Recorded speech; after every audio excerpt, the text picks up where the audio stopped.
Hey everyone, it's Ben Hardy. Today we're looking at the Ioniq 6. There's some crazy big discounts on these. Before we get in this video, a huge shout out and thank you to the Murdoch here in Linden. I'll include a link to their website in the description down below. They're providing us with this Ioniq 6. Also include a link to my car buying guide. Let's get into it.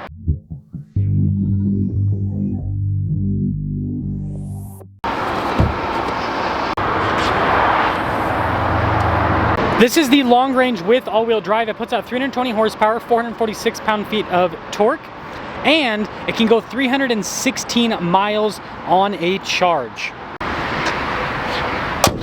Now, before we move forward with this review, I do want to mention if you're going to see more videos just like this, then I recommend you subscribe because I post content every single day. Not much to talk about with the hood, but the metallic white paint looks pretty nice. Very intricate design with the headlights and kind of looks bug-like in a way. And then you got some nice kind of blacked out trim here at the bottom, parking sensors too. And when you put it all together, it's definitely a distinctive appearance.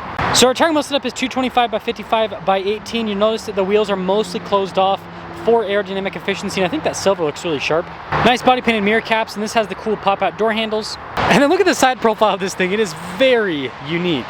Now this leads us to the key fob where we've got our lock and unlock function. You've got your remote start function built in, the opening for the rear there on the side. Kind of an interesting design.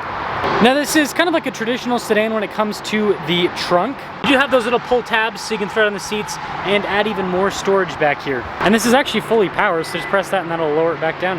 That spoiler on the back kind of reminds me of the older 911s. You've got this crazy light bar design here in the rear as well. And I mean, yeah, do you guys see what I'm seeing? It kind of looks like an older 911 with the back end a little bit. This week's giveaway features a limited edition 850 horsepower Mustang Dark Horse as well as a custom 455 horsepower Bronco Raptor and $45,000 to cover the taxes on the vehicles if you win. Use code BHC or click the link in the video description or the pinned comment. This will give you 4x entries on any donation $25 or more. Not only that, these donations go to help both children's and veterans charities. So click the link below. Best of luck and hope to see you in a Bronco Raptor and Mustang Dark Horse soon. Let's pop inside.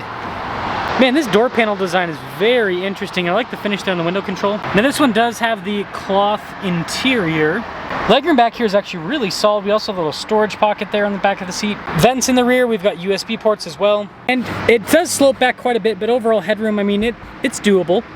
Let's now pop up front. Now the front door panel actually looks more normal than the back, and then you actually have soft touch down below. The mirrors do have blind spot monitoring. And then just like the rear seats, the front is cloth. The seat is power adjustable with lumbar. Now off to the left side of the steering wheel, we've got your adjustments for the mirrors, your parking brake, stability control, charging port, and then opening up the trunk. And start her up. Now I will say the steering wheel design is very interesting. Soft touch all around, and look at the little dots there in the center.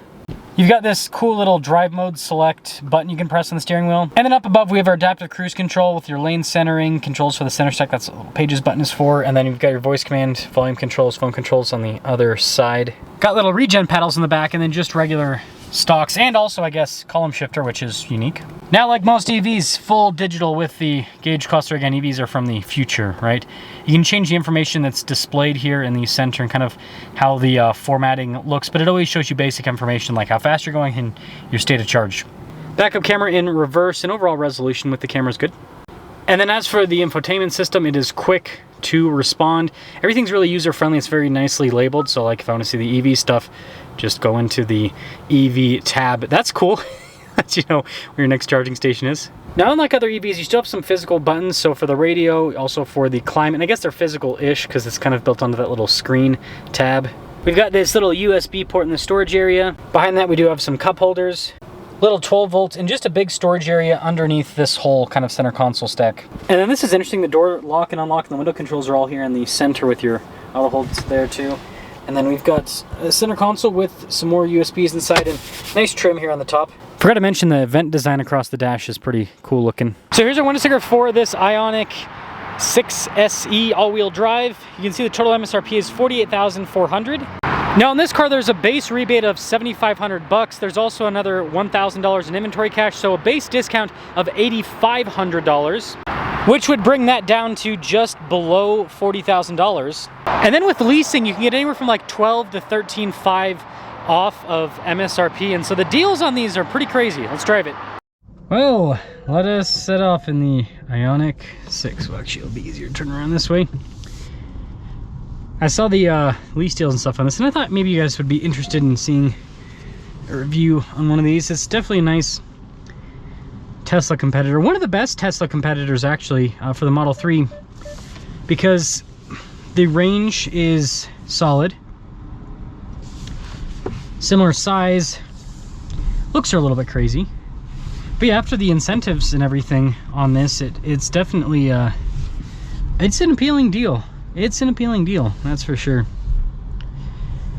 And you know, Hyundai's doing some cool stuff with the EVs because they got that Ioniq 5N, which is pretty crazy. Fake engine noise, fake gear shifts, and all of that. Now, I will say, this is nice for, it's not even a fully loaded version of this, for kind of a more entry-level package. It's pretty nice what this comes with feature-wise, having stuff like dual zone climate. And, you know, touch points like the steering wheel, they actually feel pretty premium. Something to note that I find interesting is a lot of automakers, this has cloth seats, but a lot of automakers will use synthetic leather throughout the entire interior, except the steering wheel. They'll still use real leather. I find that kind of interesting. It's like the one thing you're gonna be touching all the time with your hands. I'll make sure that's still real, right? Now, of course, it's gonna be silent because it's an EV. I mean, you do get a little bit of road noise and everything, but it's not horrible. This has 18-inch wheels, so they're not gonna be as noisy. So one thing about EVs, if you do bigger wheels, it can be pretty noisy because you don't have an engine to muffle the road noise. It's very comfortable, I think. I like the drive mode select. It's kind of cool. Pop into the sport mode and see how quick this is. Of course, it corners very flat. Whoa! Wow, that is quick. That is very quick. A lot quicker than I thought it would be. Goodness. It has a punch. It definitely has a punch. That's for sure. And can we increase? Okay, so if the paddle, I can increase the regen rate. Is there a level 4? Oh, there's max. So this is max regen. It's actually not like insanely aggressive. I would probably do like a level 2, I think. Let's see what level 2 feels like. I like that you can customize the regen. A lot of manufacturers it's just on off. This, that's kind of like the perfect amount, because it still like starts to slow you down, but it's not, because like if I do the max, like this is so aggressive that I have to have my foot on the pedal all the time. But if I do a level 2, I can kind of like let off a little bit and coast some, and it feels kind of more natural. Let's see what level 1 feels like. Oh, level 1's like almost, oh, level 0 is definitely like no regen. So level 0 is like regular car. Level 1, I mean, I kind of have a debate between level 1 and level 2 on this thing. That's interesting. It sends, it's showing that it's sending the power to the rear. Let's get another like full-blown acceleration and see if it continues to do that.